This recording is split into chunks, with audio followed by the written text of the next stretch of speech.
It store data permanently.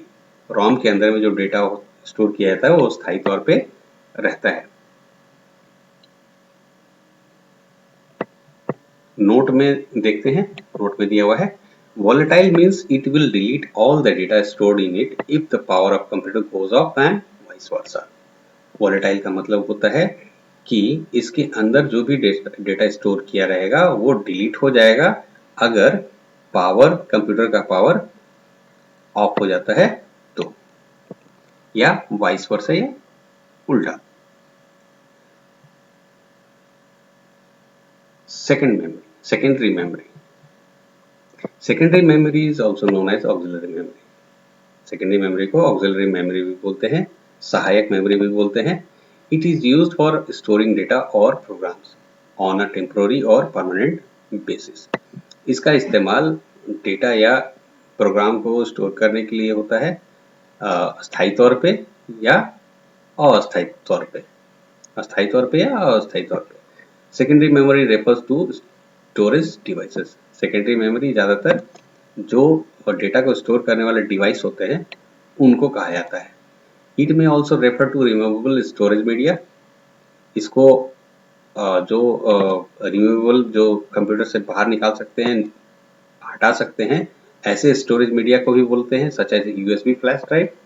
जो आप pen drive देखते हैं उनको भी बोलते हैं, उसी को यूएसबी फ्लैश ड्राइव बोलते हैं।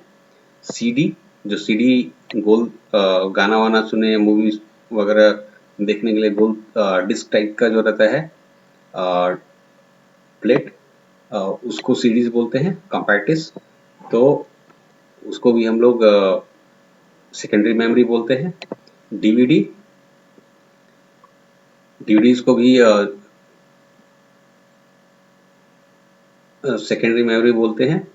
Unlike primary memory, primary memory की जैसे secondary memory is not accessed directly by the CPU.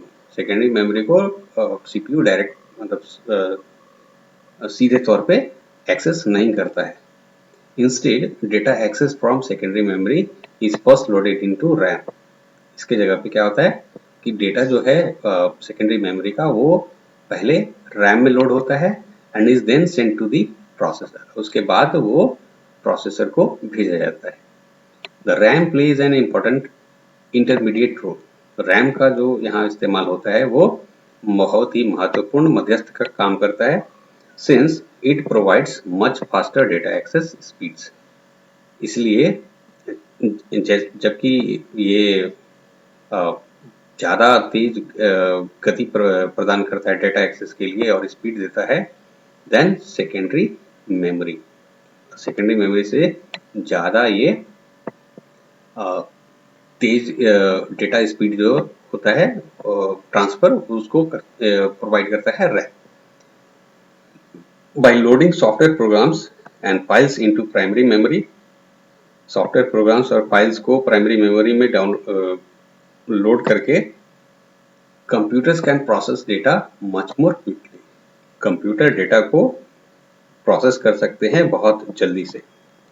While secondary memory is much slower, जबकि सेकेंडरी मेमोरी जो है काफी धीमा होता है प्राइमरी मेमोरी के बनिस्बत। It typically offers far greater storage capacity. लेकिन ये क्या करता है सेकेंडरी मेमोरी, ये स्टोरेज कैपेसिटी, ज्यादा स्टोरेज कैपेसिटी प्रोवाइड करता है। सेकेंडरी मेमोरी में स्पीड नहीं होता है लेकिन स्टोरेज कैपेसिटी ज्यादा होता है। रैम में स्टोरेज कैपेसिटी कम होता है बट जो स्पीड होता है वो काफी तेज होता है। फॉर एग्जाम्पल, ए कंप्यूटर में have a 1 terabyte hard drive. मान लीजिए कि एक कंप्यूटर में कंप्यूटर का जो हार्ड ड्राइव होगा, हार्ड डिस्क होगा, वो उसका कैपेसिटी है 1 टेराबाइट का, but only 16 gigabyte of RAM. लेकिन उसके अंदर में, कंप्यूटर के अंदर में 16 गीगाबाइट का जीबी का रैम लगा हुआ है। That means that computer has रफली 64 टाइम्स मोर सेकेंडरी मेमोरी। इसका मतलब है कि कंप्यूटर के अंदर में 64 गुना ज्यादा सेकेंडरी मेमोरी है, 64 गुना ज्यादा सेकेंडरी मेमोरी है देन प्राइमरी मेमोरी से। Additionally, secondary memory is non-volatile. और साथ में ही सेकेंडरी मेमोरी क्या है, नॉन वॉलेटाइल है, मतलब ये इसमें जो भी डेटा स्टोर होता है वो परमानेंट होता है, meaning it retains it's data, या फिर इसमें जो डेटा स्टोर होता है उसको संभाल कर रखता है विद और विदाउट इलेक्ट्रिकल पावर, बिजली के साथ या बिजली चली जाती है तब भी। RAM on the other hand is erased, RAM में जहां दूसरे हाथ में क्या होता है कि डेटा इरेज हो जाता है when a computer is shut down, जब कंप्यूटर को शट डाउन करते हैं तो रैम में जो डेटा रहता है वो इरेज हो जाता है, मिट जाता है। और रीस्टार्टेड, कंप्यूटर को हम अगर शट डाउन करते हैं या रीस्टार्ट करते हैं तो रैम के अंदर में जो भी डेटा रहता है वो इरेज हो जाता है, मिट जाता है। Therefore, secondary memory is used to store permanent data such as the operating system, applications and user files. इसीलिए सेकेंडरी मेमोरी का इस्तेमाल परमानेंट डेटा को परमानेंट मतलब स्थायी तौर पर रखने के लिए किया जाता है, जैसे कि ऑपरेटिंग सिस्टम को, एप्लीकेशंस को, और हमारा जो फाइल होता है, यूजर का फाइल होता है, उसको स्टोर करके रखने के लिए। नोट, महत्वपूर्ण पॉइंट है, सेकेंडरी मेमोरी में also be called secondary storage, secondary memory को सेकेंडरी स्टोरेज भी कहते हैं। However this term is a bit more ambiguous, जबकि ये जो टर्म है ये थोड़ा सा धुंधला है।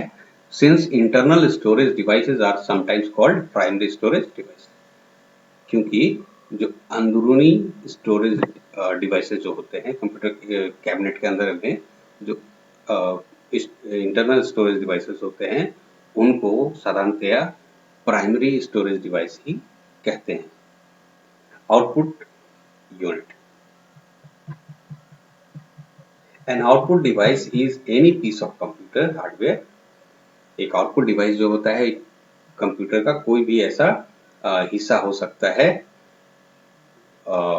piece of computer hardware equipment which used to communicate the results of data processing carried out by an information processing system such as a computer which converts the electronically generated information into human readable। ठीक है, तो output devices computer system के वैसे hardware होते हैं जो क्या करते हैं कि जिनका इस्तेमाल कम्युनिकेट करने के लिए किया जाता है, डेटा जो प्रोसेस हुआ है उसको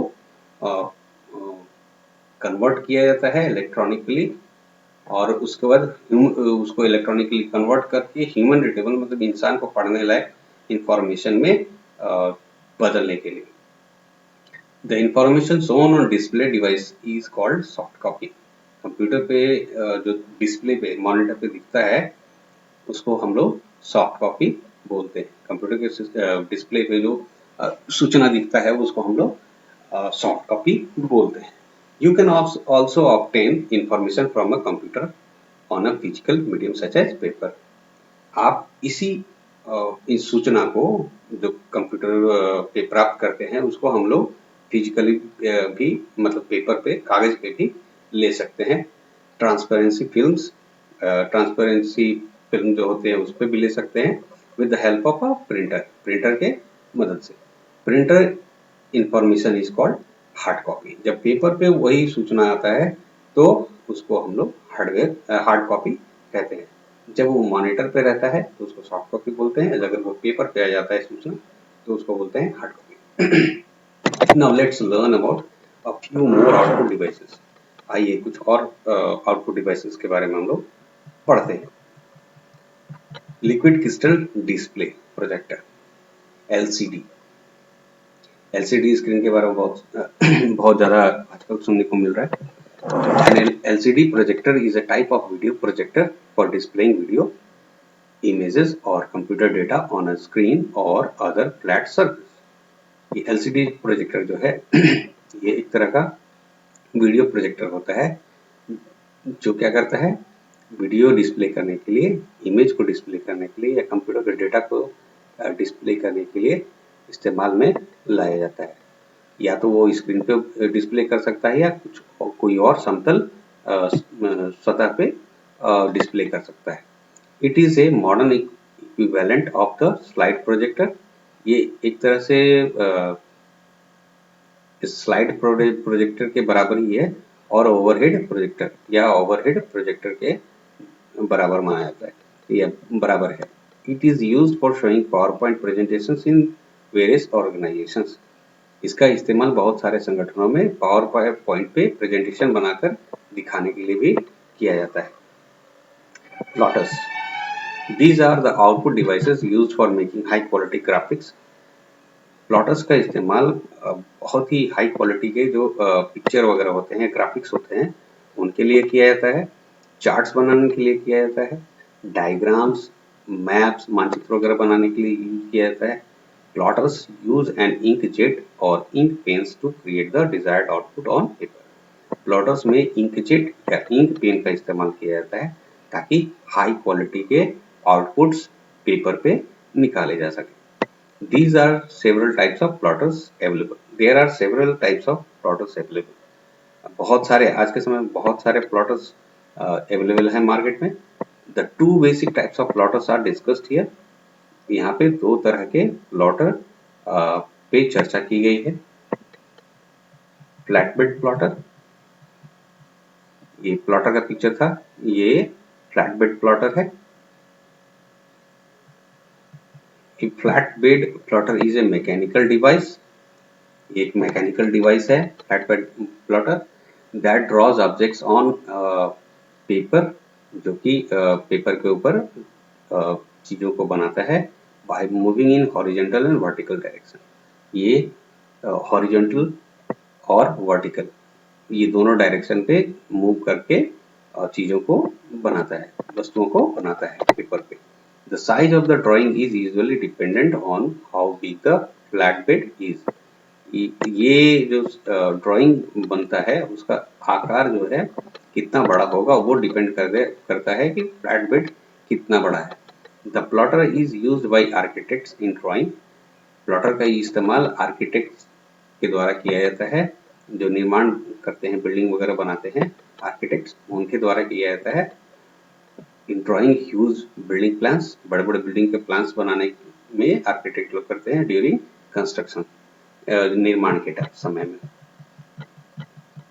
ड्रम प्लॉटर, ये सेकंड है drum plotter. A type of pen plotter that wraps the paper around a drum with a pin feed attachment. इसमें क्या होता है कि ड्रम के चारों तरफ पेपर लपेटा हुआ रहता है और जिसमें कि एक पिन फीड किया हुआ रहता है, अटैच किया हुआ रहता है। The drum turns to produce one direction of the plot. Drum क्या करता है कि घूमता है और एक दिशा में वो क्या करता है, प्लॉट को बनाता जाता है। And the pen moves to provide the other, और दूसरे साइड में pen and the pen moves to provide the other, और दूसरा डायरेक्शन पेन देता जाता है। The plotter was the first output device to print graphics and large engineering drawings. Plotter पहला output device था जो कि ग्राफिक्स और बड़े बड़े इंजीनियरिंग ड्राइंग्स को बनाने के लिए इस्तेमाल में लाया गया। यूजिंग डिफरेंट कलर्ड पेन्स, बहुत सारे अलग अलग रंगों के पेन का इस्तेमाल करके it could draw in colour long before colour inkjet printers became viable. जब इंकजेट प्रिंटर्स जब अस्तित्व में नहीं आए थे उस समय ये अलग अलग रंगों के पेन को मिलाकर ये ड्राइंग्स को बनाता था, और ये काफी पहले से चल रहा है।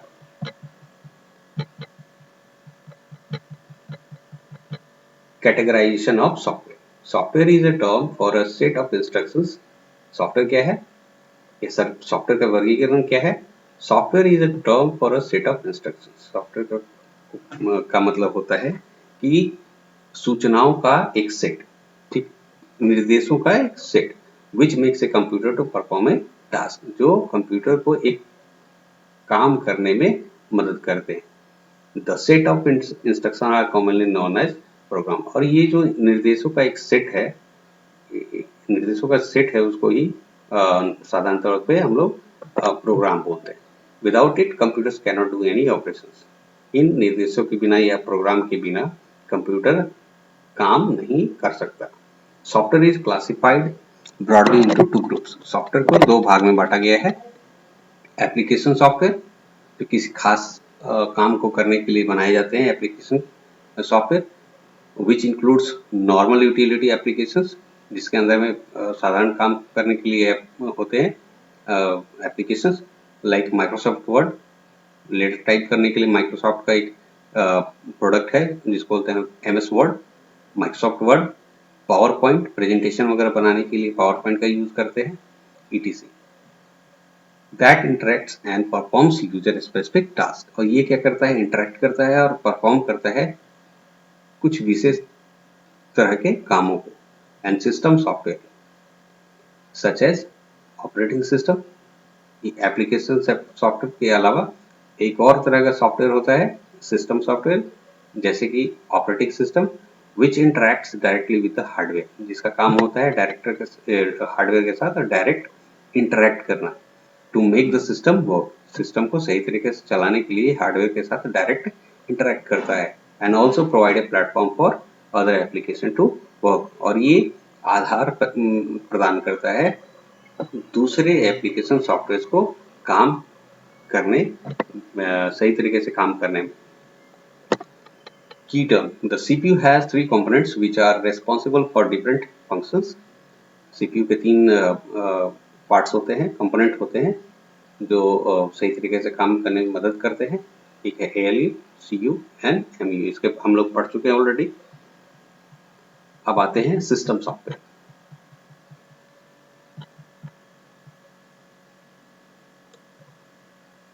System software. System software refers to the files and programs that make up your computer's operating system. System software वो फाइल और प्रोग्राम होते हैं जिनसे हमारा ऑपरेटिंग सिस्टम जिनसे मिलकर हमारे कंप्यूटर का ऑपरेटिंग सिस्टम बना होता है। System files include libraries of functions. System files के अंदर में लाइब्रेरीज के फंक्शंस होते हैं, फंक्शंस के लाइब्रेरीज होती हैं। सिस्टम सर्विसेज होते हैं, सिस्टम सर्विसेज ड्राइवर्स होते हैं प्रिंटर के लिए, एंड द हार्डवेयर और दूसरे हार्डवेयर जो कंपोनेंट होते हैं उसके ड्राइवर्स होते हैं। सिस्टम प्रेफरेंसेस, और सिस्टम का प्रेफरेंसेस वगैरह भी होता है, किसको क्या क्या प्रेफरेंस दिया गया है, कौन से पार्ट को क्या क्या दिया गया है। एंड अदर कॉन्फ़िगरेशन फाइल्स, और सिस्टम का कॉन्फ़िगरेशन फाइल वगैरह जो होता है वो मिला के होता है system software. The programs that are part of the system software include assemblers, और ये प्रोग्राम में जो पार्ट होते हैं, the programs that are part of the system software, वैसे प्रोग्राम जो सिस्टम सॉफ्टवेयर के प्रोग्राम होते हैं उनमें assemblers होते हैं, compilers होते हैं, फाइल मैनेजमेंट टूल्स होते हैं, सिस्टम यूटिलिटीज होती हैं और डिबगर्स होते हैं। The system software is installed on your computer. System software जो है हमारे कंप्यूटर पे इंस्टॉल किया हुआ रहता है। When you install your operating system, जब आप ऑपरेटिंग सिस्टम को अपने सिस्टम पे इंस्टॉल करते हैं उसी समय सिस्टम सॉफ्टवेयर इंस्टॉल हो जाता है। You can update the software by running program such as Windows Update for Windows. आप इन सॉफ्टवेयर को अपडेट कर सकते हैं, मतलब सही अप टू डेट कर सकते हैं by running such as Windows Update चलाकर आप इसको अप टू डेट कर सकते हैं, अपडेट कर सकते हैं। और software update for Mac OS, और अगर एप्पल का कोई प्रोडक्ट है, मैक आईपैड है या मैक मसिंटोस है, तो आप मैक ओएस जो है ऑपरेटिंग सिस्टम है उसमें सॉफ्टवेयर अपडेट करके ऑप्शन आता है, उसके द्वारा आप इसको अपडेट कर सकते हैं। Unlike application programs, application programs के जैसे, however system software is not mean to be run by the end user. ये सिस्टम सॉफ्टवेयर जो है एंड यूजर के द्वारा रन नहीं किया जाता है, जैसे कि एप्लीकेशन प्रोग्राम्स को रन करते हैं user. For example, while you might use your web browser every day, मान लीजिए आप अपने वेब ब्राउजर रोज इस्तेमाल कर रहे हैं, you probably don't have much use for an assembler program, तो आप को ज़्यादा assembler प्रोग्राम का इस्तेमाल करना नहीं पड़ता होगा, unless of course you are a computer program। अगर आप कोई कंप्यूटर प्रोग्रामर नहीं है तो आपको assembler प्रोग्राम का जरूरत नहीं पड़ता होगा। Since system software runs at the most basic level of your computer, system software जो है नीचे के आधार में काम करता रहता है आपके कंप्यूटर पे, it is called low level software. इसको सिस्टम सॉफ्टवेयर को लो लेवल सॉफ्टवेयर कहते हैं। It generates the user interface, ये क्या करता है कि यूजर के साथ कंप्यूटर इंटरेक्ट कर पाए सही तरीके से, उस तरह का माहौल ये जनरेट करता है। Allows the operating system to interact with the hardware, और हार्डवेयर को ऑपरेटिंग सिस्टम को हार्डवेयर के साथ इंटरेक्ट करने में मदद करता है। Fortunately you don't have to worry about what the system software is doing. भाग्यवश आपको इतना चिंता करने की जरूरत नहीं है कि सिस्टम सॉफ्टवेयर क्या कर रहा है या क्या करता है, since it just runs in the background, because क्योंकि ये बैकग्राउंड में पीछे में ये अपना काम करता रहता है कंप्यूटर के अंदर। जब भी आप काम कर रहे होते हैं बैकग्राउंड में ये अपना काम कर रहा होता है। It's nice to think you are working at a high level anyway. ये बहुत ही अच्छा है, आप सोच सकते हैं कि आप ऊंचे लेवल पे काम कर रहे हैं, हाई लेवल पे काम कर रहे हैं।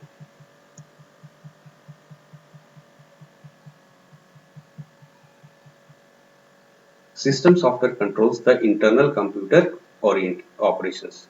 सिस्टम सॉफ्टवेयर क्या करता है, वो अंदरूनी कंप्यूटर के ऑपरेशंस को कंट्रोल करता है। It can be further classified into 4 category. System software computer के अंदर के ऑपरेशंस को हैंडल करता है और इसको भी 4 भाग में बांटा गया है। First is operating system. पहला है operating system. An operating system is the system software that runs on a computer or a smartphone and allows it to run other applications developed for that platform.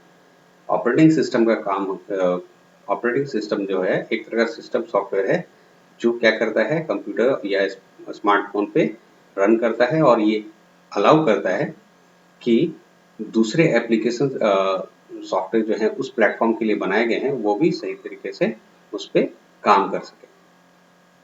Common mobile phone operating system includes, आज के दिन में जो mobile phone हाथ में हर किसी के हाथ में आ गया है तो उसमें भी ऑपरेटिंग सिस्टम्स है। उन ऑपरेटिंग सिस्टम में सामान्य जो ऑपरेटिंग सिस्टम है, नॉर्मल कॉमन ऑपरेटिंग सिस्टम है, उसके बारे में देखते हैं। विंडोज मोबाइल, विंडोज का भी मोबाइल आ रहा है। द सिम्बियन ओएस, सिम्बियन का भी ओएस है। Palm OS, palm operating system है। एंड लिनक्स, और लिनक्स ऑपरेटिंग सिस्टम भी है। Examples of popular modern operating system include Android, लेकिन जो बहुत ज़्यादा प्रसिद्ध मतलब फेमस ऑपरेटिंग सिस्टम है उनमें से कुछ है, जैसे एंड्रॉइड। एंड्रॉइड का मोबाइल फोन लगभग सबके पास है। BST, उसके बाद iOS एप्पल के मोबाइल फोन में रहता है। GNU Linux, OS X, QNX, Microsoft Windows phone and IBM, ये सारे फेमस ऑपरेटिंग सिस्टम है। Some of the commonly used operating system are, जो साधारण तौर पे काम में यूज में लाए जाते हैं ऑपरेटिंग सिस्टम, वो है विंडोज, डॉस एंड यूनिक्स। ये 3 बेसिक ऑपरेटिंग सिस्टम है जिनके हेल्प से बाकी सारे ऑपरेटिंग सिस्टम बने हैं। Second is compiler. A compiler is a program that translates human readable source code into computer executable machine code.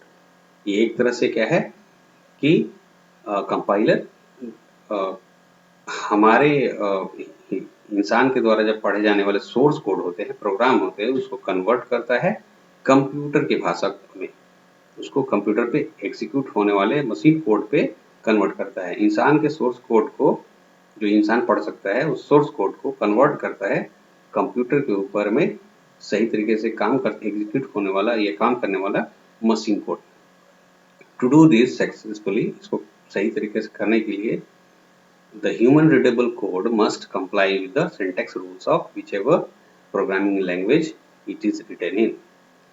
इसको सही तरीके से काम करने के लिए ये जरूरी है कि जो भी ह्यूमन रीडेबल कोड होगा, सोर्स कोड होगा, वो एक रूल होता है उसको फॉलो करे कि जिस भी प्रोग्रामिंग लैंग्वेज पे उसको डेवलप किया जा रहा है उसका जो सर्टेन रूल होगा, ठीक है, उसको वो फॉलो किया हो। The compiler is only a program and cannot fix your program for you. एक तरह का प्रोग्राम है जो कन्वर्ट करने का काम करता है, लेकिन ये आपके लिए काम नहीं कर सकता, ये आपकी जगह पे काम नहीं कर सकता, ये आपकी गलती को फिक्स नहीं कर सकता, ठीक नहीं कर सकता।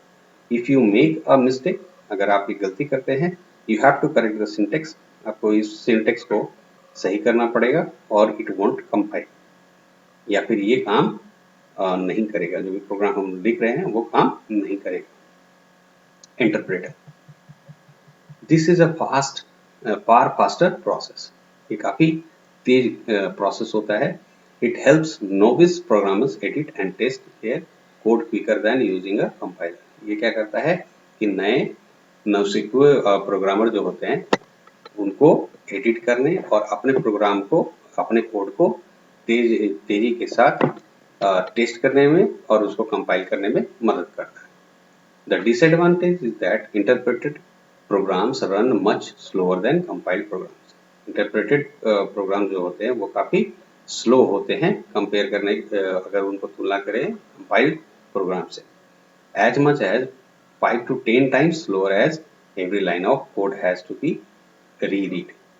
ये कम से कम 5 से 10 गुना ज़्यादा स्लो होता है हर बार जब भी हर एक लाइन को, कोड की हर एक लाइन को पढ़ा जाता है, देन रीप्रोसेस, और उसको पढ़ने के बाद फिर से प्रोसेस किया जाता है।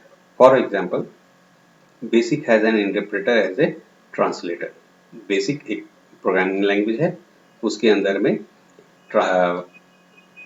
इंटरप्रेटर है ट्रांसलेटर के रूप में। 4. Assembler, an assembler is a type of computer program. Assembler क्या है? एक कंप्यूटर, एक तरह का कंप्यूटर प्रोग्राम है then that interprets software programs written in assembly language into machine language. Interpreter क्या करता है? असेंबली लैंग्वेज में लिखा हुआ कोड है उसको मशीन लैंग्वेज में कन्वर्ट करता है। Code and instructions that can be executed by a computer, और कोड लैंग्वेज मशीन लैंग्वेज में लिखा हुआ रहता है, उन कोड को और इंस्ट्रक्शंस को कन्वर्ट करता है असेंबली लैंग्वेज में के कोड्स को मशीन लैंग्वेज में कन्वर्ट करता है, जिनको हम लोग कंप्यूटर पे रन करने वाले होते हैं या रन करना होता है। Application software, application software, application software is a program और group of programs designed for end users. Application software एक प्रोग्राम होता है या प्रोग्राम का एक समूह होता है जिसको डिजाइन किया गया है एंड यूजर के लिए, जो कंप्यूटर यूज करते हैं उनके लिए। These programs are divided into two classes. In programmes को दो भाग में बांटा गया है, system software and application software. System software के रूप में या application software. While system software consists of low level programs, system software में लो लेवल के प्रोग्राम्स होते हैं that interact with computers, जो कि कंप्यूटर के साथ इंटरेक्ट करता है at a basic level, आधारभूत लेवल पे। Application software resides above system software. ये एप्लीकेशन सॉफ्टवेयर जो है वो सिस्टम सॉफ्टवेयर के ऊपर होता है, ऊपर रहता है, एंड इंक्लूड्स डेटाबेस प्रोग्राम्स, और इसके अंदर में डेटाबेस भी आता है। वर्ड प्रोसेसर, वर्ड प्रोसेसर में एमएस वर्ड भी आता है, स्प्रेडशीट, एक्सेल, एमएस एक्सेल भी इसमें आता है, etc इत्यादि। एप्लीकेशन सॉफ्टवेयर में be grouped along with system software. Application software को सिस्टम सॉफ्टवेयर के साथ भी ग्रुप करके समूह बना सकते हैं, और पब्लिश्ड अलोन, या इसको अलग से भी पब्लिश किया जा सकता है। जैसे माइक्रोसॉफ्ट ऑपरेटिंग सिस्टम है तो उसके साथ में बहुत सारे एप्लीकेशन सॉफ्टवेयर भी ग्रुप किए हुए रहते हैं, लेकिन कई बार क्या है, और भी बहुत सारी कंपनियां हैं जो अलग अलग एप्लीकेशन सॉफ्टवेयर बनाती हैं, वो ऑपरेटिंग सिस्टम का पार्ट नहीं होती। Application software is a set of programs necessary to carry out operations for a specified application. Application software जो होता है एक सेट ऑफ प्रोग्राम होता है जो जरूरी होता है किसी खास तरह के काम को करने के लिए। These are the programs written by programmers to enable computers to perform a specific task. ये एक तरह के प्रोग्राम होते हैं जो प्रोग्रामर के द्वारा लिखे गए रहते हैं किसी खास तरह के काम को करने, कंप्यूटर पे खास तरह के काम को करने के लिए। जैसे for example MS Word, MS PowerPoint, MS Excel, Lotus 123, MS Access and Sybase.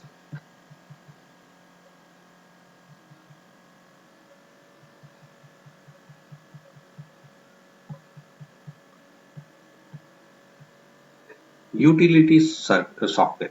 Utility software is a computer software designed to help in the management and tuning of operating systems, computer hardware and application software. ये utility software जो होता है ये computer software होता है जिसको design किया गया है मैनेज करने के लिए और ऑपरेटिंग सिस्टम या कंप्यूटर के हार्डवेयर या फिर एप्लीकेशन सॉफ्टवेयर को ट्यून करने के लिए, सही करने के लिए। It is design to perform at single task, इसको एक काम को करने के लिए डिजाइन किया गया है, और a multiple of small task, या फिर छोटे छोटे बहुत सारे काम को करने के लिए। Example of utility software include, ये यूटिलिटी सॉफ्टवेयर में से सॉफ्टवेयर का कुछ एग्जाम्पल है, जैसे डिस्क डिफ्रैगमेंटर। ये क्या करता है कि माइक्रोसॉफ्ट के अंदर में एक यूटिलिटी बना हुआ है जो कि फाइल्स जहां तहां हो जाती हैं तो उनको एक जगह पे फिर से अरेंज करता है सिस्टम फाइल्स को। उसके बाद है सिस्टम प्रोफाइलर्स, ये भी एक तरह का यूटिलिटी है, यूटिलिटी सॉफ्टवेयर। फिर है नेटवर्क मैनेजर्स, ये नेटवर्क को मैनेज करता है, किसी तरह का अगर नेटवर्क में प्रॉब्लम आता है तो उसमें काम आता है। एप्लीकेशन लॉन्चर, एप्लीकेशन सॉफ्टवेयर को लॉन्च करने के लिए भी काम आता है। एंड वायरस स्कैनर, और वायरस को सिस्टम में चेक करने के लिए वेदर कंप्यूटर पे वायरस इन्फेक्टेड है या नहीं, उसको चेक करने के लिए भी वायरस स्कैनर का इस्तेमाल होता है। ये भी एक यूटिलिटी सॉफ्टवेयर है।